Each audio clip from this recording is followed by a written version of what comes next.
नमस्कार दोस्तों, इस वीडियो में हम जानने वाले हैं RACIT परीक्षा की तैयारी के लिए 35 सबसे महत्वपूर्ण प्रश्न उत्तर। ये वीडियो आपकी RACIT परीक्षा की तैयारी के लिए बहुत ही उपयोगी साबित होने वाला है, इसलिए वीडियो को अंत तक जरूर देखें और हमारे RACIT गुरुजी यूट्यूब चैनल को सब्सक्राइब करना ना भूलें। हमारा प्रश्न नंबर 1 है, नोटपैड किसका उदाहरण है? Browser, word processor, text editor या फिर मल्टीमीडिया प्लेयर। तो इसमें सही उत्तर है सी, टेक्स्ट एडिटर। नोटपैड एक बेसिक टेक्स्ट एडिटर प्रोग्राम होता है जिसके अंदर हम टेक्स्ट का मतलब होता है अल्फ़ाबेट, अक्षर, जैसे ABCD वाले जो अक्षर हैं या किसी और लैंग्वेज में, इसके अलावा संख्याएं, स्पेशल कैरेक्टर, तो इन सबको टेक्स्ट कहा जाता है। नोटपैड में टेक्स्ट फाइल बनाई जा सकती है, उसको एडिट किया जा सकता है। ठीक है, अगला हमारा प्रश्न नंबर 2 है, खाली स्थान बिट्स बराबर 1 बाइट, यानी कितने बिट्स में 1 बाइट होता है? 2 बिट, 1024 बिट, 4 बिट या फिर 8 बिट। तो इसमें सही आंसर है डी, 8 बिट। जैसे कि आपको कल मैंने बताया था, इस प्रकार की सारणी के माध्यम से आप समझ सकते हैं। 1 बिट जिसको हम बाइनरी डिजिट बोलते हैं, 4 बिट मिलकर एक निबल बनता है और 8 बिट मिलकर एक बाइट बनता है। और फिर 1024 का आंकड़ा शुरू होता है जहाँ पे 1024 बाइट मिलकर 1 किलो बाइट, फिर 1024 किलो बाइट मिलकर 1 मेगा बाइट, जिसको हम MB, KB, GB, TB बोलते हैं, है ना। आजकल के कंप्यूटर में हम TB तक का तो स्टोरेज रखते ही हैं, तो आपको TB तक ये ज़रूर याद रख लेना है। बाकी आप और भी ये 3-4 PB, HB और ZB हैं, तो इनको भी याद कर सकते हो, जेटाबाइट तक। ठीक है, अगला प्रश्न नंबर 3 है, IP एड्रेस का प्रयोग किसके लिए होता है? वेबसाइट बनाने के लिए, कंप्यूटर को पहचानने के लिए, पेज नंबर के लिए, नेटवर्क काटने के लिए। तो इसमें सही उत्तर है बी, कंप्यूटर को पहचानने के लिए। जब हम इंटरनेट पे कुछ ब्राउजिंग कर रहे होते हैं तो हमारे कंप्यूटर की पहचान करने के लिए कि हम कौन सी जगह से इंटरनेट चला रहे हैं, इसके अलावा हम कौन से डिवाइस का प्रयोग करते हैं, क्योंकि हमारे प्रत्येक डिवाइस को एक विशेष IP एड्रेस दिया जाता है, उस एड्रेस के जरिए ही अपन इंटरनेट चला पाते हैं। अगर हम TCP/IP की बात करें तो इसकी फुल फॉर्म होती है transmission control protocol internet protocol. IP का मतलब होता है इंटरनेट प्रोटोकॉल। ठीक है, IP एड्रेस कुछ इस तरीके का होता है, जैसे यहाँ पे आप देख सकते हैं 192.168.0.1, ये इस प्रकार की कुछ संख्याओं में IP एड्रेस दे रखा होता है। अगला प्रश्न नंबर 4 है, रैम का पूर्ण रूप क्या है? Read and mode, random access memory, real area memory या फिर रेडी अल्टरनेट मेमोरी। तो इसमें सही उत्तर है बी, रैंडम एक्सेस मेमोरी। ये रैम और रोम दोनों प्राइमरी मेमोरी होती है, कई बार इनकी फुल फॉर्म एग्जाम में पूछ ली जाती है, तो आप रैम और रोम दोनों की फुल फॉर्म याद रखें। रैम की full form random access memory और रोम की फुल फॉर्म होती है रीड ओनली मेमोरी। अगला प्रश्न नंबर 5, आप हैंड आउट्स में प्रति पेज स्लाइडों की अधिकतम संख्या कितनी शामिल कर सकते हैं? 4 स्लाइड्स, 9 स्लाइड्स, 6 स्लाइड्स या फिर 2 स्लाइड्स। तो यहाँ पे हैंड्स आउट में अधिकतम संख्या पूछी गई, इसलिए सही आंसर होगा इसमें बी, 9। जब हम हैंड्स आउट का प्रयोग करते हैं तो उसके अंदर हम अधिकतम 9 स्लाइड्स को शामिल कर सकते हैं। तो ये माइक्रोसॉफ्ट पावर पॉइंट से संबंधित क्वेश्चन है। माइक्रोसॉफ्ट पावर पॉइंट के व्यू टैब के अंदर हमको हैंड्स आउट वाला ऑप्शन मिलता है। जब हम उस पर क्लिक करते हैं तो एक ही पेज पर हम 1 स्लाइड, 2 स्लाइड, 3, 4, 6 या 9 के अनुपात में रख सकते हैं। तो 9 से ज़्यादा स्लाइड्स को नहीं रख पाते हैं। अगला प्रश्न नंबर 6 है, Ctrl+Z किस लिए होता है? सेव, कॉपी, हटाना या फिर पूर्ववत करना। तो इसमें सही उत्तर है डी, पूर्ववत करना, यानी कि अंडू करना। अंडू की शॉर्टकट कुंजी क्या होती है? Ctrl+Z। आपने इस प्रकार का एक तीर का आइकन भी देखा होगा माइक्रोसॉफ्ट वर्ड, पेंटिंग या फिर अपन एक्सेल, पावर पॉइंट यूज करते हैं तो उसके अंदर ऐसा एक चिन्ह बना होता है ये अंडू का होता है, जिसकी शॉर्टकट कुंजी कंट्रोल जेड होती है और इसके द्वारा हमने प्रोग्राम में जो भी कार्य किया है उससे हम वापस बैक जा सकते हैं, यानी पीछे आ सकते हैं। अगर हम कुछ ज़्यादा पीछे आ जाते हैं तो इनको वापस लाने के लिए इस बटन का प्रयोग करते हैं, जिसको हम बोलते हैं रीडू या फिर रिपीट। इसकी शॉर्टकट कुंजी कंट्रोल वाई होती है। तो ध्यान में रखना है, अंडू यानी बैक जाना, पीछे जाना, और अगर ज़्यादा पीछे चले गए हैं वापस विपरीत दिशा में यानी कि वापस इनको लाना है तो कंट्रोल वाई रीडू काम में लिया जाता है। नेक्स्ट प्रश्न नंबर 7 है, HTTPS में एस का अर्थ है सॉफ्ट, सर्वर, सिक्योर या फिर सर्च। तो इसमें सही उत्तर है सी, सिक्योर। HTTPS की फुल फॉर्म होती है hyper text transfer protocol secure, यानी एस का मतलब क्या हुआ, सिक्योर। अगर हम किसी वेबसाइट में ब्राउजिंग कर रहे हैं तो आपको देखना है कि उस वेबसाइट में HTTPS लिखा हुआ है या नहीं लिखा हुआ है URL में। अगर HTTPS लिखा हुआ नहीं है तो इसका मतलब है कि वो वेबसाइट सिक्योर नहीं है। तो एस का मतलब होता है सिक्योर, यानी कि वो वेबसाइट सिक्योर है। साथ ही आपको HTTPS के पास में इस प्रकार का एक पेडलॉक चिन्ह मिल जाएगा, ताले जैसा चिन्ह। तो ये ताले जैसा चिन्ह जिसको पेडलॉक कहा जाता है, ये और HTTPS लिखा हुआ URL में, तो इसका मतलब होता है कि ये वेबसाइट सुरक्षित वेबसाइट है। नेक्स्ट प्रश्न नंबर 8 है, कंप्यूटर में सॉफ्टवेयर दो प्रकार के होते हैं, सिस्टम और खाली स्थान। तो लगभग आप सभी को इसका क्वेश्चन आंसर आना चाहिए। सिस्टम सॉफ्टवेयर होता है और दूसरा कौन सा सॉफ्टवेयर होता है, एप्लीकेशन, पर्सनल, नेटवर्क या फिर प्रिंटर। तो इसमें क्या होगा सही answer, A, application software. Software मुख्य रूप से दो ही प्रकार के हैं, सिस्टम सॉफ्टवेयर और एप्लीकेशन सॉफ्टवेयर। एप्लीकेशन सॉफ्टवेयर वो होते हैं जिनका यूज हम करते हैं, जैसे PowerPoint, Excel, Word, MS Paint, Typing Master, ये सारे के सारे एप्लीकेशन सॉफ्टवेयर होते हैं जिनका प्रयोग यूजर द्वारा किया जाता है। सिस्टम सॉफ्टवेयर वो होते हैं जो कंप्यूटर को चलाने के लिए ज़रूरी होते हैं, जिनके बिना कंप्यूटर नहीं चल सकता है। जैसे आप ऑपरेटिंग सिस्टम जिसके अंदर अपन विंडोज़ यूज करते हैं, इसके अलावा लैंग्वेज ट्रांसलेटर होते हैं और यूटिलिटीज होती है, तो और डिवाइस ड्राइवर, ये मुख्यतः 4 प्रकार के सिस्टम सॉफ्टवेयर होते हैं। तो कंप्यूटर में सॉफ्टवेयर कितने प्रकार के होंगे, 2 ही प्रकार के, ये आप याद रख लें। अगला प्रश्न नंबर 9 है, फायरवॉल का मुख्य कार्य क्या है, वायरस फैलाना, नेटवर्क की सुरक्षा करना, इंटरनेट स्पीड बढ़ाना, कंप्यूटर को बंद करना। तो इसमें सही उत्तर है बी, नेटवर्क की सुरक्षा करना। फायरवॉल की वजह से ही हमारी जो पर्सनल कंप्यूटर की डिटेल्स है वो इंटरनेट तक नहीं पहुंच पाती है, लेकिन इंटरनेट से हम आसानी से कोई जानकारी प्राप्त कर लेते हैं। तो ये हम इस तरीके से समझ सकते हैं कि हमारे कंप्यूटर और इंटरनेट के बीच में जो फायरवॉल होता है वो एक दीवार की तरह काम करता है, ताकि हमारी जो जानकारी है वो इंटरनेट यूजर्स तक ना पहुंच सके। तो ये नेटवर्क में सुरक्षा के लिए काम में लिया जाता है फायरवॉल। अगला प्रश्न नंबर 10 है, क्लाउड स्टोरेज का उदाहरण क्या है, MS one drive, Google drive, drop box या फिर ऑल ऑफ द अबव। तो इसमें सही उत्तर है D, all of the above. Google drive, Microsoft one drive और ड्रॉप बॉक्स, ये मुख्यतः क्लाउड स्टोरेज के उदाहरण हैं। क्लाउड स्टोरेज ऐसे स्टोरेज को कहा जाता है जो कि ऑनलाइन होता है। अगर हम अपनी कुछ फाइल फोल्डर्स को ऑनलाइन सेव करके रखें ताकि उनको कहीं पे भी एक्सेस किया जा सके, किसी भी व्यक्ति के साथ शेयर किया जा सके, तो वो हम क्लाउड स्टोरेज के अंदर रख सकते हैं। अगला प्रश्न नंबर 11 है, कंप्यूटर को हिंदी में क्या कहते हैं, परिकलक, अभिकलित्र, संगणक या फिर उपरोक्त सभी। तो इसमें सही उत्तर है डी, उपरोक्त सभी। वैसे ज़्यादातर इसको संगणक के नाम से जाना जाता है, लेकिन परिकलक, अभिकलित्र भी इनको कहा जाता है।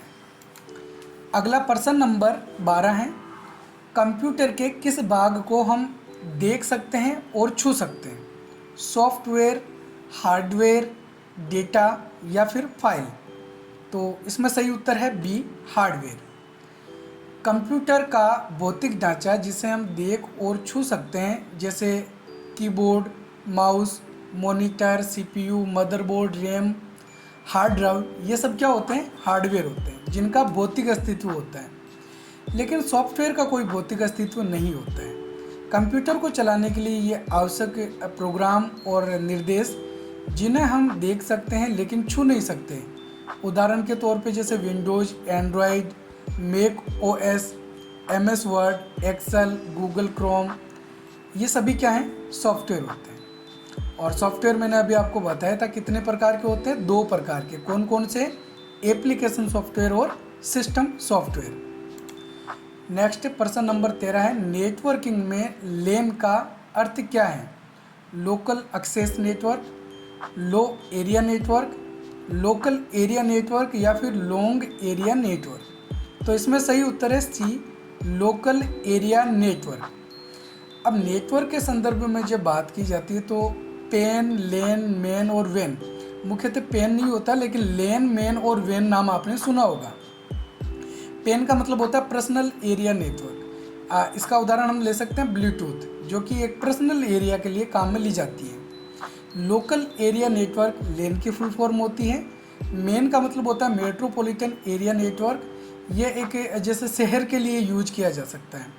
और वेन का मतलब होता है वाइड एरिया नेटवर्क, इंटरनेट इसका उदाहरण है, जो कि पूरे विश्व में फैला हुआ है। अगला प्रश्न नंबर 14 है, ई मित्रा का उद्देश्य क्या है? शिक्षा देना, सरकारी सेवाओं को ऑनलाइन प्रदान करना, गेम खेलना या फिर कंप्यूटर बेचना। तो इसमें सही उत्तर है बी, सरकारी सेवाओं को ऑनलाइन प्रदान करना। इसके लिए भौतिक रूप से ई मित्र होता है ताकि कोई भी व्यक्ति ई मित्र पर जाकर अपना जो भी गवर्नमेंट की सर्विसेज हैं, जो भी योजनाएं हैं, उनका लाभ भौतिक रूप से जाके ले सकता है। वहाँ पे ई मित्रा के अंदर जैसे आपने देखा होगा कई सारे सुविधाएं दे रखी है, लगभग 400-500 सुविधाओं के आसपास होती है। जो भी गवर्नमेंट की योजनाएं चल रही है उनका लाभ इसके माध्यम से आसानी से लिया जा सकता है। प्रश्न नंबर 15 है, डिजी लॉकर क्या है? ऑनलाइन गेम, दस्तावेज स्टोरेज सुविधा, बैंक सेवा या फिर टिकट बुकिंग सेवा। तो डिजी लॉकर क्या होता है? डिजी लॉकर भारत सरकार का एक सुरक्षित क्लाउड बेस्ड प्लेटफॉर्म है, जहां आप अपने ज़रूरी दस्तावेज जैसे Aadhaar card, driving licence, marksheet, PAN card, voter card, covid प्रमाण पत्र आदि को डिजिटल फॉर्म में सुरक्षित रख सकते हैं। यानी इसमें सही आंसर क्या होगा? बी, दस्तावेज स्टोरेज सुविधा। तो क्लाउड स्टोरेज का ही एक उदाहरण है डिजी लॉकर, जिसके अंदर हम अपने डॉक्यूमेंट्स को सेव करके रख सकते हैं। आपको ध्यान में रखना, आपका RSCIT का जो सर्टिफिकेट है वो भी अब डिजी लॉकर के अंदर ही आपको मिल सकता है। अगला प्रश्न नंबर 16 है, MS एक्सेल में पिवोट टेबल का उपयोग किसके लिए होता है? चार्ट बनाने के लिए, डेटा को सारांश के रूप में देखने के लिए, स्लाइड बनाने के लिए या फिर फॉर्मेटिंग करने के लिए। तो इसमें सही उत्तर है बी, डेटा को सारांश के रूप में देखने के लिए। पिवोट टेबल का ऑप्शन हमको इंसर्ट टैब के अंदर मिलता है माइक्रोसॉफ्ट एक्सेल में, और उसके द्वारा हमारा जो डेटा होता है उसको अपन एक समरी के रूप में देख सकते हैं। अगला प्रश्न नंबर 17 है, ई गवर्नेंस में G2C का मतलब क्या होता है? Government to computer, government to citizen, general to central या फिर गवर्नमेंट टू कंपनी। तो इसमें सही उत्तर है B, government to citizen. G2C का मतलब है गवर्नमेंट टू सिटीजन। प्रश्न नंबर 18 है, ऑटो सम एक्सेल में किसके लिए उपयोग होता है? ऑटो सेव के लिए, मान जोड़ने के लिए, सेलों को मर्ज करने के लिए या फिर कॉलम हटाने के लिए। तो माइक्रोसॉफ्ट एक्सेल के अंदर ऑटो सम का प्रयोग हम ऑटोमेटिक को जोड़ करने के लिए करते हैं, इसलिए इसमें सही आंसर होगा बी, मान जोड़ने के लिए। जैसे मान लो अपन इस लास्ट वाले सेल के अंदर कर्सर को रखते हैं और जैसे ही ऑटो सम वाला ऑप्शन चुनते हैं तो इसके अंदर सम वाला फंक्शन अपने आप टाइप हो जाता है। इसकी शॉर्टकट कुंजी Alt+ बराबर होती है, तो वो भी आप ज़रूर याद रखें। एल्ट के साथ में जब हम बराबर दबाते हैं तो एक्सेल के अंदर ऑटो सम का फंक्शन लग जाता है। अगला प्रश्न नंबर 19 है, HTML किसके लिए प्रयोग किया जाता है?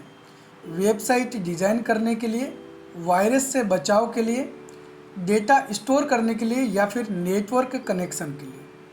तो HTML जो है वो लैंग्वेज वेबसाइट डिज़ाइन करने के लिए काम में ली जाती है। HTML की फुल फॉर्म होती है हाइपर टेक्स्ट मार्कअप लैंग्वेज।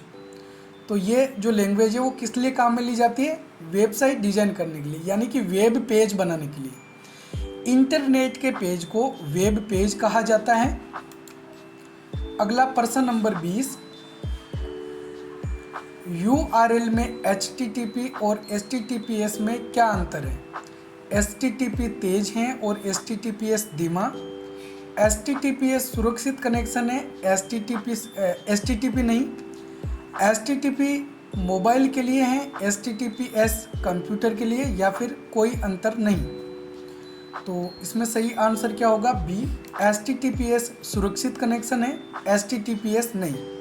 जैसा आपको मैंने पहले ही बताया था कि अगर किसी वेबसाइट के URL में HTTPS लिखा हुआ आता है तो S का मतलब होता है सिक्योर, यानी कि ये वेबसाइट सिक्योर है।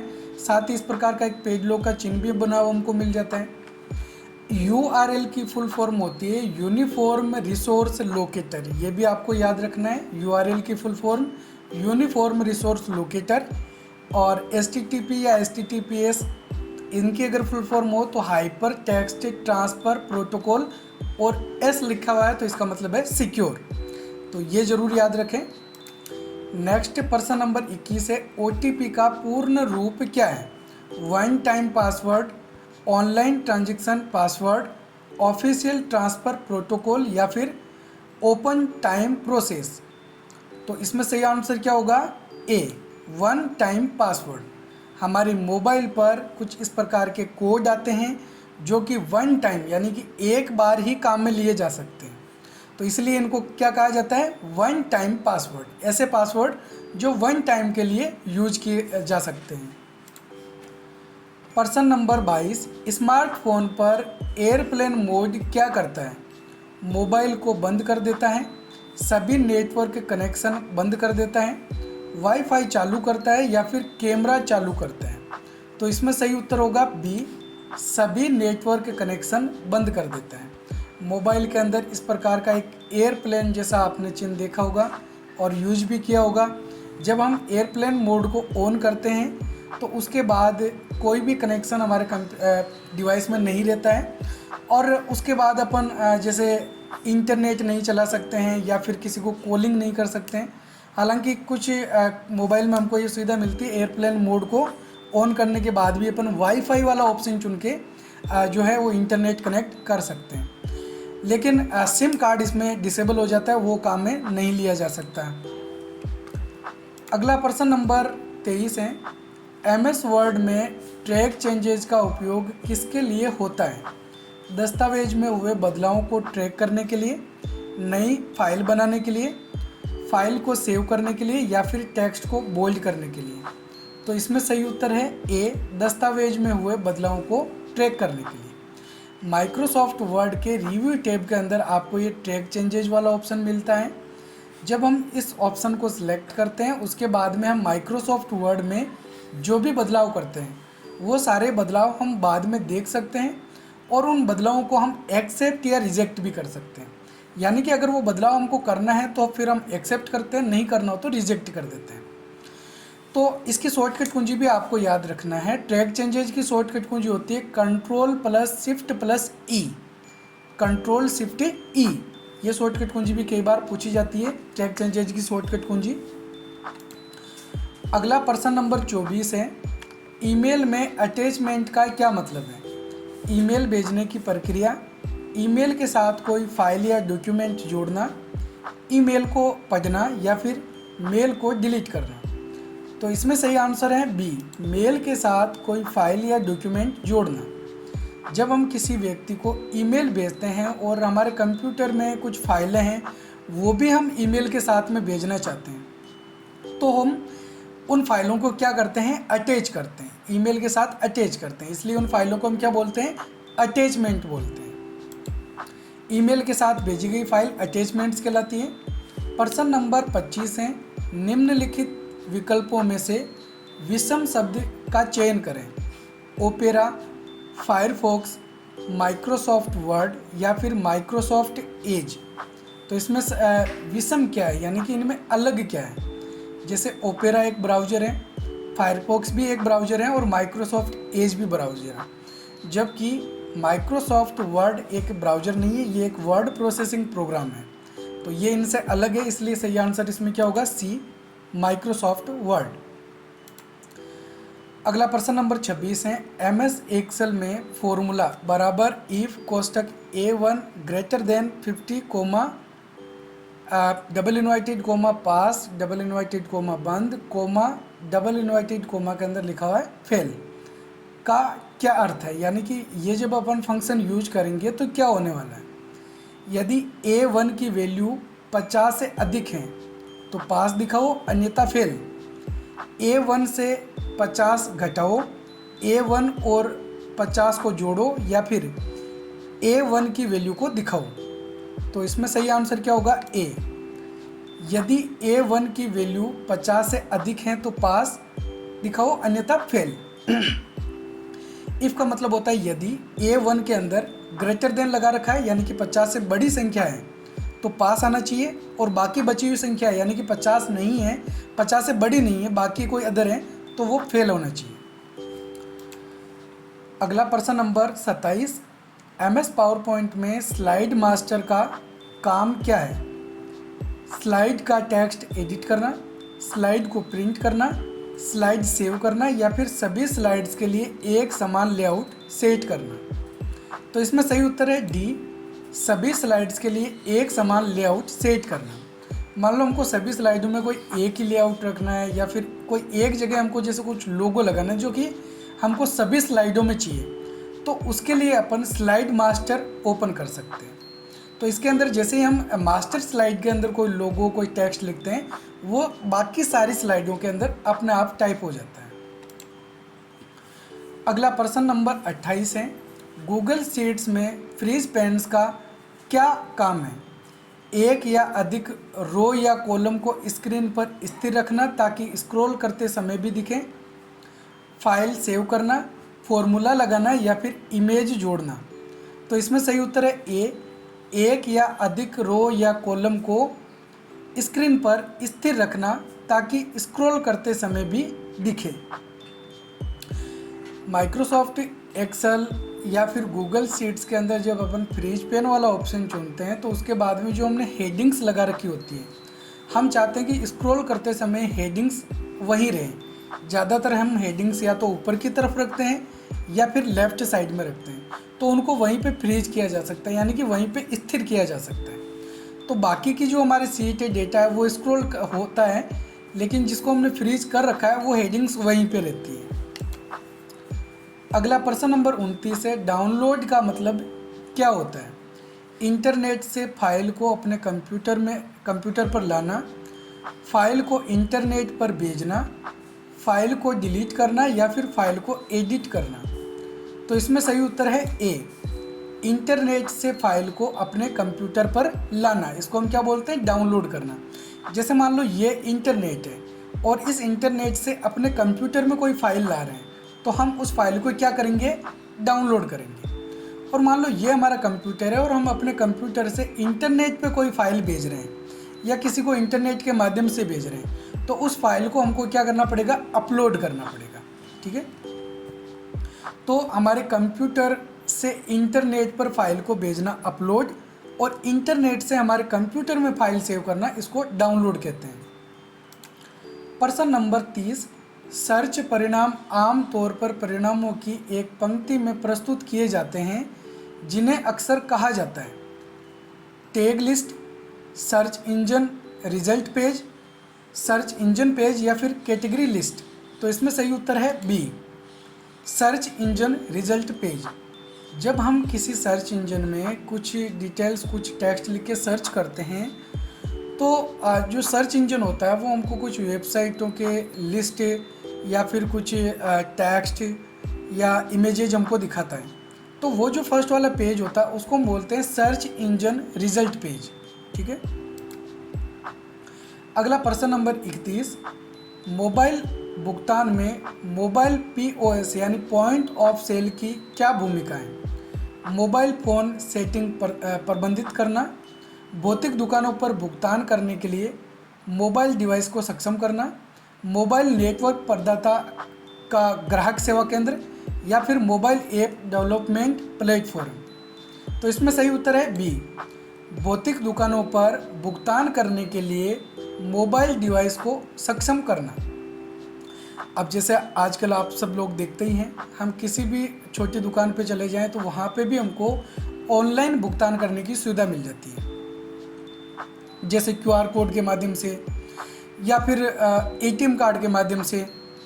शॉपिंग मॉल में भी आपने देखा होगा कि हम वहाँ पे क्रेडिट डेबिट कार्ड काम में ले सकते हैं, या फिर अपन ऑनलाइन भुगतान कर सकते हैं, जिसके लिए कई सारे मोबाइल वॉलेट्स का यूज भी हम कर सकते हैं, गूगल पे, इसके अलावा पेटीएम, फ़ोनपे आदि।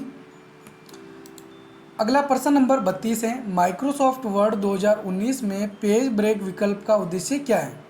डॉक्यूमेंट में एक नया पेज जोड़ना, वर्तमान पैराग्राफ को समाप्त करके एक नया पैराग्राफ शुरू करना, ब्रेक के बाद के टेक्स्ट को एक नए पेज पर शुरू करने के लिए बाध्य करना, या फिर पेज ओरिएंटेशन बदलना। तो इसमें सही उत्तर है सी, ब्रेक के बाद टेक्स्ट को एक नए पेज पर शुरू करने के लिए बाध्य करना। जैसे ही हम कंट्रोल के साथ में एंटर बटन दबाते हैं, हमारा कर्सर अगले वाले पेज में चले जाता है, यानी कर्सर के आगे अगर कुछ शब्द लिखे हुए हैं तो वो अगले वाले पेज से शुरू होंगे। माइक्रोसॉफ्ट वर्ड में पेज ब्रेक लगाने की शॉर्टकट कुंजी होती है कंट्रोल प्लस एंटर, जिसको हम रिटर्न भी बोलते हैं एंटर को, यानी कंट्रोल रिटर्न, या फिर हम बोल सकते हैं कंट्रोल एंटर। तो ये शॉर्टकट कुंजी किस लिए होती है? पेज ब्रेक लगाने के लिए। अगला हमारा प्रश्न नंबर 33 है, एक्सेल 2019 में एच लुकअप फंक्शन या वी लुकअप फंक्शन से किस प्रकार भिन्न है? एच लुकअप और वी लुकअप विनिमय है, वे समान कार्य करते हैं। एच लुकअप का उपयोग टेक्स्ट के लिए किया जाता है और वी लुकअप का उपयोग संख्याओं के लिए किया जाता है। एच लुकअप हमेशा एक सटीक मिलान लौटाता है, जबकि वी लुकअप एक अनुमानित मिलान लौटा सकता है। एच लुकअप क्षैतिज रूप से सर्च करता है, जबकि वी लुकअप लंबवत रूप से सर्च करता है। तो इसमें सही उत्तर होगा डी, एच लुकअप का प्रयोग हम क्षैतिज रूप से यानी कि हॉरिजॉन्टल रूप से करते हैं। एच का मतलब ही हॉरिजॉन्टल होता है, तो इसका मतलब है कि इसके अंदर अपन हॉरिजॉन्टल के रूप में क्या होती है? एक्सेल में रो होती है। तो अगर हमको रो के अंदर कुछ डेटा सर्च करना है तो उसके लिए एच लुकअप का प्रयोग करते हैं, और अगर अपन को कुछ कॉलम यानी कि वर्टिकल के रूप में कुछ सर्च करना है, वी का मतलब क्या हो गया? वर्टिकल। तो वर्टिकल में क्या होते हैं? कॉलम होते हैं। तो कॉलम का कोई डेटा सर्च करना है तो वी लुकअप वाला ऑप्शन काम में लेते हैं। अगला प्रश्न नंबर 34 है, आप पावर पॉइंट में स्लाइडों के बीच ट्रांजिशन कैसे ऐड कर सकते हैं? ट्रांजिशन टैब पर जाएं तथा ट्रांजिशन इफेक्ट सेलेक्ट करें, स्लाइड पर राइट क्लिक करें और ऐड ट्रांजिशन को सिलेक्ट करें, बराबर ट्रांजिशन फॉर्मूला उपयोग करें, या फिर पावर पॉइंट में ट्रांजिशन इफेक्ट स्वतः ही अप्लाई हो जाते हैं। तो इसमें सही उत्तर क्या होगा? ए, हमको ट्रांजिशन टैब पर जाना है और ट्रांजिशन इफेक्ट को सिलेक्ट करना है, तब वो हमारी स्लाइड पे लागू हो जाता है। जब हम एक स्लाइड से दूसरी स्लाइड पे आते हैं तो उसके बीच जो इफेक्ट होता है, जैसे ये आपको जो अभी इफेक्ट दिखाई दे रहा है, इसको हम बोलते हैं ट्रांजिशन। और किसी स्लाइड के अंदर ऑब्जेक्ट पे कुछ इफेक्ट लागू किए जा सकते हैं, जिनको हम एनिमेशन बोलते हैं। प्रश्न नंबर 25 है, किसी ऑनलाइन शॉपिंग साइट पर शॉपिंग कार्ट का प्राथमिक कार्य क्या है? विज्ञापन प्रदर्शित करना, खरीद के लिए चयनित वस्तुओं का स्टोरेज, उपयोगकर्ता प्राथमिकताओं को ट्रैक करना, या फिर ग्राहक सपोर्ट प्रदान करना। तो इसमें सही उत्तर है बी, खरीद के लिए चयनित वस्तुओं का स्टोरेज। इसको हम ऐसे समझ सकते हैं, जैसे मान लो अपन किसी शॉपिंग मॉल में कुछ शॉपिंग करने के लिए एक टोकरी का प्रयोग करते हैं। उस टोकरी यानी ट्रॉली के अंदर अपन जो भी हमको सामान खरीदना है वो रखते जाते हैं, और उसका बिल हम बाद में बनवाते हैं। तो ठीक ऐसे ही हम किसी वेबसाइट पे जो भी सामान हमको अच्छा लगता है, पसंद आता है, उसको हम कार्ट कर लेंगे और जो भी सामान हमको ख़रीदना है उसको हम बाद में पेमेंट करके ख़रीद सकते हैं। तो कार्ट की हुई जितने भी प्रोडक्ट होते हैं वो हमको सारे बाद में दिखाई देते हैं। तो जो जो भी वस्तुएं हमको रखनी है उनको रख लेते हैं, बाकी अगर कोई नहीं चाहिए तो उनको हम कार्ट की हुई वस्तुओं को हटा भी सकते हैं। तो ठीक है, ये थे 35 महत्वपूर्ण प्रश्न उत्तर। उम्मीद है सारे प्रश्न उत्तर, पूरा वीडियो आपको पसंद आया होगा। वीडियो पसंद आए तो वीडियो को लाइक और हमारे चैनल को सब्सक्राइब जरूर करें। साथ ही आपके RSCIT करने वाले सभी दोस्तों के साथ में इस क्लास को ज़रूर शेयर करें ताकि वो भी अपनी RSCIT परीक्षा की तैयारी अच्छे से कर सकें। तो ठीक है दोस्तों, हम मिलेंगे एक और नई वीडियो में। तब तक के लिए जय हिंद, जय भारत। और साथ ही आपकी जो RSCIT परीक्षा होने वाली है उसका जो आंसर की का वीडियो है वो भी आपको हमारे चैनल पे मिल जाएगा। तो उस वीडियो को भी आप ज़रूर देखें एग्ज़ाम के बाद। धन्यवाद।